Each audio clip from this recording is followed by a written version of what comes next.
area of effect-nya sangat luas dan cooldown-nya lama banget. Alright, ini dia the last game di match yang pertama. Penentuan apakah Gigfam seperti biasa akan melakukan reverse sweep atau Rebellion akan menghujam jantung Gigfam. MPL Arena, mana tepuk tangannya? Let's go, menuju ke lane of town. Skor 1 sama kali ini untuk kedua belah tim. Tapi apakah Rebellion mereka mampu untuk membuktikan bahwa tidak perlu sampai berseason-season mereka dikandangi sama Gigfam. Cukup di match ini saja, tapi tentunya Gigfam punya potensinya begitu besar. Membawa ke area late game pun aku rasa mereka masih memiliki damage yang cukup. Masih dengan playstyle yang sama dari Rebellion, mereka coba untuk bermain agresif, bakal coba dikejar Baloy, bakal coba diganggu. Yes. Dan tentunya Aboy mampu Ini- untuk memberikan poke damage di area mid-nya. Ini potensial untuk mereka bisa mendapatkan 5-2 masih ada tersisa loh Momochan. Tadi kan kita terakhir data yang kita miliki adalah 5-1. 5-1. Iya, jadi data dengan 5-2 ini masih dimiliki. Tapi lihat di arah top lane akan coba one by one situation dengan Cadera. Tapi Cadera kali ini agak cukup kesulitan dan kemungkinan besar ini akan membuat seorang Cadera harus memiliki hal sekali early game. Tapi kita ngomongin tim fight Dramatum lane, Luke masih ada Viragana untuk membuat dirinya masih selamat. Dan ngomongin dari soal emblemnya Momochan. Kali ini akan membawakan Assassin Emblem. Dan dengan satu Tenacity membuat Respect itu. dia benar-benar respect banget dengan damage yang dimiliki sama Gigfam. Bermain lebih aman seperti Profesor KB bilang. Auditisi akan membawa support emblem sementara Swelo membawakan Assassin dengan mage tentunya yang kita tahu.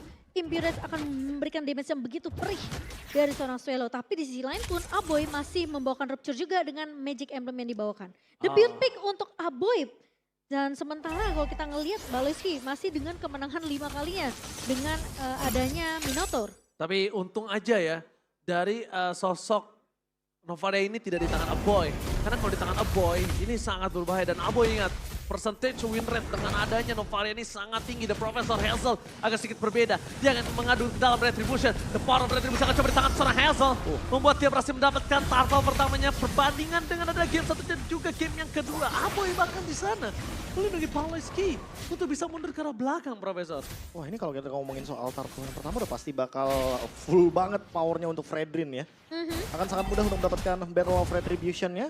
Dan sepertinya tidak ada mungkin niat untuk melakukan gengsi di awal game. Sama-sama main safe, nungguin ultimate dari masing-masing hero ready. Dan mungkin Baloyski yang bakal memulai hal tersebut karena mereka ingin melakukan zoning. Agar nantinya dia tidak mendapatkan satu minion gold yang mahal harganya. Oke, dan G kembali mendapatkan 78% audience prediction by Samsung. Sementara Vincent menabrak ke arah Baloy. Tapi sepertinya melihat pergerakan yang cukup ramai ya dari Rebellion. 4 pemain bergerak secara bersamaan ke area atas tentunya tidak akan mengambil resiko yang cukup besar dari seorang Baloyski. Dari early game seperti ini, item build-nya masih terlalu dini juga kalau misalkan kalau mau langsung ditebak. Tapi team fight. Oh my god, Minat Fury double stun, the fucking one become a turbo out, it's easy to take that.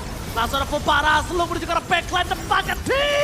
Termakan dengan instant point. A boy, again, menjadi sebuah pintu masuk ke Rebellion yang gak bisa masuk lebih dalam Profesor. Dan membuat Luke jadi bebas masuk ke dalam sosok seorang D.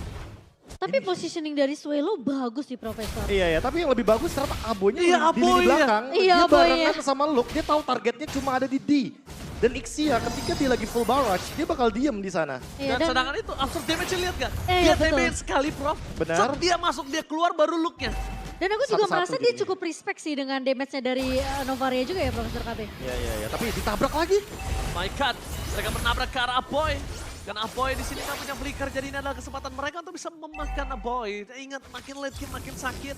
Absorb damage juga tidak boleh, tidak dilupakan Momochan. Wah, first item untuk Cadera adalah Husklaw Profesor KB. Bermain lebih aman untuk mendapatkan sedikit life regen dengan Husklaw.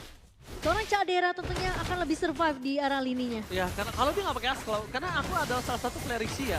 Ya. Pasti dia akan menangan laningnya. Dan bahkan di sini the power of retribution akan didapatkan oleh Vincent. The power of retribution bahkan di belakang sana para pasukan dari tim Rebellion memaksa tim fight. Hazel, Sakratul Maut, ingat dia nggak ada damage dari adanya Preso tepangan double kill.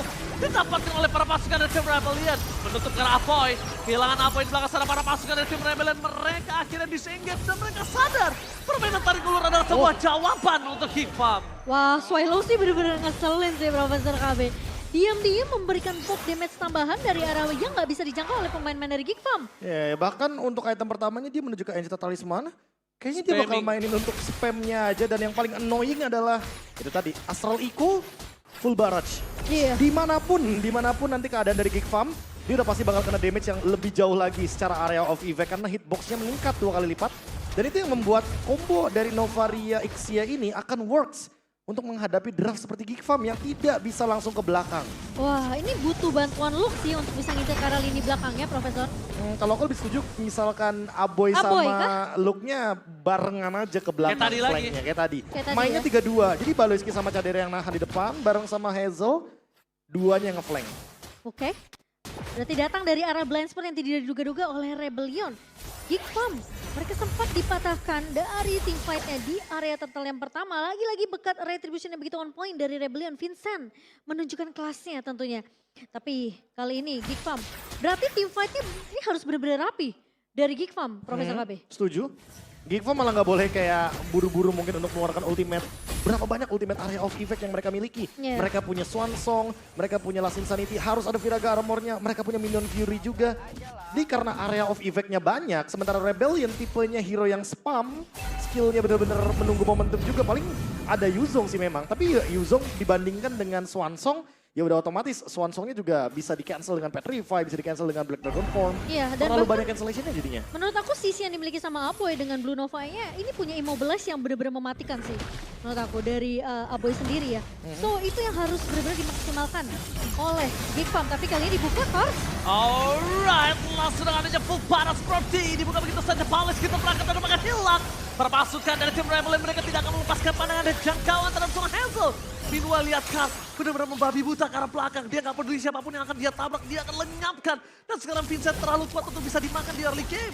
Wah, Lihat masih ada Audi TC. Dan bahkan mereka tidak bisa menyentuh di gara-gara Audi dan juga sosok dari Vincent di depan. ini dia terlalu free sih Profesor KB. Luke akan kehilangan Viraga Armor. Dan bahkan masih di-press terus-menerus. Gak dikasih kesempatan untuk memecahkan turret di area mau tapi ditangkap. di... Masih punya flicker untungnya. Ya, tapi lagi-lagi loh, ini dia combo Astral Echo dan juga Full Barrage yang akan digunakan terus-menerus dari early game sampai dengan late game. Karena memang hitboxnya ini yang akan memudahkan D untuk engage ke lini depan atau bahkan belakang. Sehingga flickernya udah cukup buat escape aja. Nggak perlu tuh Ixia flicker ke depan. Karena kalau Ixia flicker ke depan yang ada Novaria ini bakal ada satu space yang dimana dia nggak bisa cover Ixianya. Ya, setuju. Dia cukup perlu mengkombokan dengan Swallow aja ya Profesor KB. Iya itu udah cukup seharusnya. Flickernya mungkin bisa dipakai sebagai escape mechanism. Mungkin. Ya apalagi dengan item-item seperti ini, dengan adanya Javelin. Mau kemana nih arahnya? Windtalker kah? Golden Staff kah? Atau jangan-jangan dia bakal menuju ke item-item yang lebih aman seperti Malefic? Ya, Momochan mungkin tahu nampaknya. Ya, Ya. sepertinya tahu. Ya karena mungkin lihat betapa kuatnya penetration langsung ke arah dalam.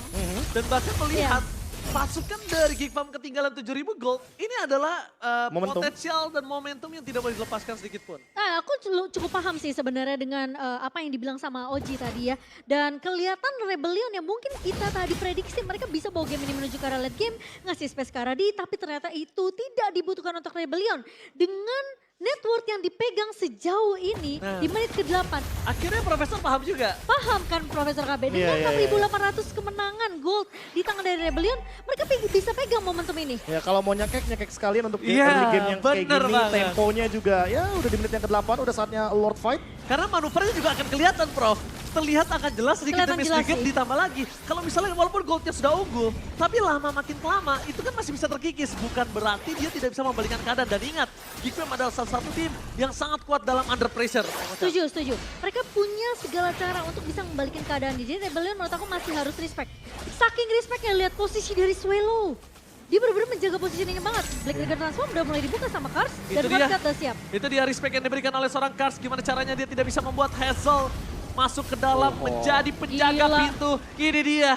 Kalau tadi kita lihat serigala berbulu banteng nampaknya gagal, tapi nampaknya di sini ada naga bertanduk dua. Prof, kamu lihat nggak? Kars ngebuka, ngezoning map itu hampir setengah map loh. Harus Iya, harus dicari Dia, pushnya. dia juga ya udah punya Baxia juga kan di lini belakang. Jadi gak perlu takut gitu loh. Udah ada efek life band-nya juga. Sekalipun Baloyski punya efek heal. Tapi gak berpengaruh banyak. Karena mau bagaimanapun di early game. Yang namanya Minotaur kan butuh waktu banget. Butuh 2 sampai dengan 3 item defense dulu. Baru Iya, dia setuju. bisa bikin Flash of Biosis. Karena kalau dia bikin Flask of Death terlalu cepat dan gamenya lagi dalam keadaan loose condition kayak gini, jatuhnya rugi buat Geekfarm dan satu tim untuk Baloyski. Inilah jawaban atas ban terhadap Cloud. Tidak ada jawaban terhadap Novaria. Lini belakangnya Tidak ada jadi ini jawaban ya. terhadap Auditz sebagai split pusher nantinya. Tidak ada jawaban untuk seorang D. Dan mereka menjawab dengan Aboy. Memang betul jawaban yang sangat kuat. Tapi dia tidak sesustain itu. Dia tidak semanuver itu, Profesor. Sekali melangkah kalau kejebur ditenggelam. Ya ini PR untuk Geekfarm sih. Mereka nggak bisa fokus ke arah D, tapi gimana cara mereka bisa nangkap Colo, tapi Lord. Tapi full barat memang dikeluarkan untuk membuka jalan di arah masuk lane. Kas juga tidak bisa masuk terlalu dalam karena ini akan membahayakan untuk caster sendiri. Kalau Kas tumbang, kondisi keuntungan yang mereka miliki ini akan berbalik. Memang tidak shutdown, tapi dengan tidak adanya the power badan yang dimiliki dari Rebellion. Sehingga mereka cuma memantapkan diri terhadap seorang Vincent. Belakangnya udah pasti kocar-kacir, Profesor. Aku cukup kaget sih pas tadi dibuka full barrage yang biasanya kalau kita lihat dari 3 turtle yang sebelumnya, ya dia bakal ngebuka setelah teman-teman dari Geekfarm join team fight. Iya. Tapi tadi belum ada source skill yang keluar, belum ada flicker yang keluar, dia udah langsung buka full barrage. Kayak pertanda, oke ayo perang nggak. Ternyata emang Geekfarmnya nggak mau perang karena perbedaan goldnya udah terlalu signifikan. Wise choice tentunya buat Geekfarm karena mereka nggak memilih untuk perang dibandingkan dengan kayak mungkin di game yang pertama kita melihat bagaimana team fight yang begitu extend, yang begitu lama dari Geekfarm dan malah menciptakan kerugian bagi mereka sendiri. Kelihatan mereka tahu banget sih, mereka butuh timing yang pas, momentum yang pas. Mereka coba untuk paksa, mungkin oke full bar sudah kebuka dari D, tapi ingat di sisi lain masih ada Hardguard dari Auditz. Masih ada juga Astral Eco di tangan dari Swallow. Jadi Geekfarm seperti yang tadi kita udah bahas di early, Geekfarm ini tim fightnya harus rapi banget, kudu wajib. Real time victory rate di mana real time win probability kali ini dipegang oleh Rebellion. Ini bukan tanpa alasan, lihat Ya, 9.000 gold. OTW 10.000 gold. Menit 12. Dan bahkan mereka tidak bisa menangkap D, tidak punya jawaban atas D. Bukan poin kill yang diinginkan tapi assist yang sangat kuat. Jadi gimana caranya? Walaupun dengan item semaksimal mungkin yang dia miliki saat ini, flank gaming sangat dibutuhkan untuk D. Ya makin late game kayak gini juga Swallow-nya makin lebih powerful dengan magic damage-nya. Kayak lebih butuh toilet armor dulu sih buat Geekfarm. Entah di Hazel atau bahkan mungkin di Baloyski. Tapi ya Baloyski juga menyelesaikan Flask of Death karena dia butuh banget nih untuk efek heal tambahan. Lagi dan lagi Lord Enhance seharusnya dilepaskan oleh teman-teman dari Geekfarm. Iya. Karena kalau masih dipaksakan bisa jadi malapetaka buat mereka. Bisa jadi call-nya malah orang dulu. Dan bahkan Baloyski menunjukkan batang hidungnya loh. Ingat, kalaupun sekalipun Baloyski dilepaskan, flicker itu tertrigger, Profesor. Ya, itu akan cukup mahal ya hitungannya ya, Ranger Mas. Tapi kali ini sepertinya Baloy hanya memberikan informasi saja. Oh, kedeteksi. Dua pemain di depan sana.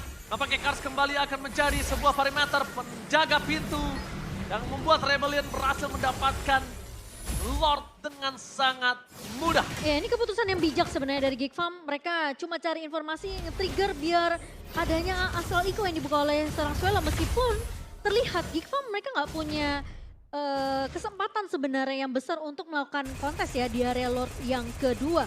Dan tentunya akan terlepas ke tangan dari pemain-pemain Rebellion dengan begitu nyaman, Profesor KB. Tes ilmu. Iya. Tes ilmu aja tadi.